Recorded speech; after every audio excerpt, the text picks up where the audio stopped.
Pemerintah resmi meluncurkan perdagangan karbon subsektor pembangkit tenaga listrik sebagai bagian dari komitmen mengurangi emisi gas rumah kaca. Perdagangan karbon tahap pertama ini melibatkan 42 perusahaan yang mencakup 99 pembangkit listrik tenaga uap dengan batu bara dengan total kapasitas terpasang 33.569 MW.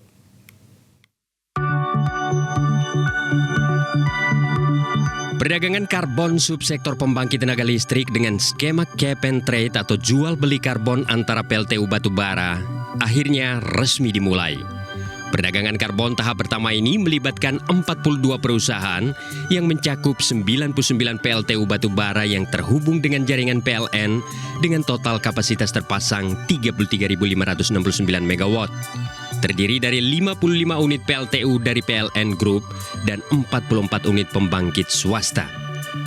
Dirjen Ketenagalistrikan Kementerian ESDM Jisman P. Hutajulu menegaskan, perdagangan karbon ini bersifat mandatori.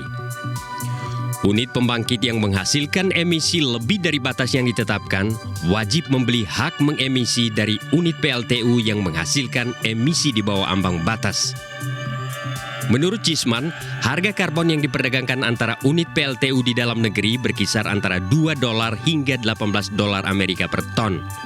Sedangkan jika perdagangan karbon dilakukan dengan pihak internasional, harganya berkisar antara $2 hingga $99 per ton. Ya, dari 20 juta ton yang kita hitung semua, ada 500.000 yang bisa kita perdagangkan, yang bisa direbut melalui sertifikasi, melalui perdagangan langsung, macam-macam, ya kan gitu ya. Silakan gitu ya. Nah, harganya sekarang itu kita kasih range 2 sampai 18. Tapi ya di sekitar itulah market price nanti yang bisa B2B antara mereka gitu aja, udah simple aja. 18 apa, Pak? Per ya.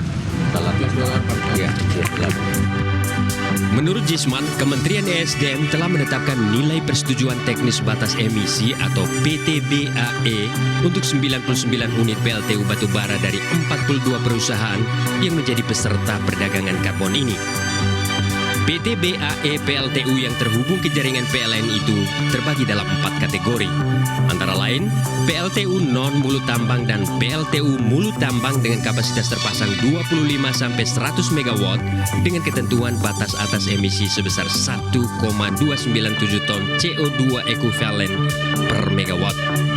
Kedua, PLTU non-mulut tambang dengan kapasitas 100-400 MW, batas atas emisi yang ditentukan sebesar 1,011 ton CO2 ekuivalen per megawatt.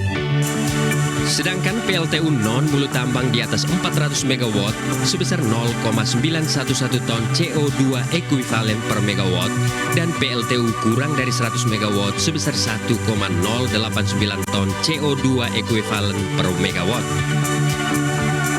Menurut Jisman, perdagangan karbon di subsektor pembangkit tenaga listrik akan berlangsung secara bertahap. Tahap pertama tahun 2023 sampai 2024 pada PLTU batubara, sedangkan tahap kedua pada tahun 2025 sampai 2027 dan ketiga tahun 2027 sampai 2030 akan diterapkan pada pembangkit listrik fosil selain PLTU batubara dan tidak hanya yang terhubung ke jaringan PLN. Tim Liputan Media Group Network.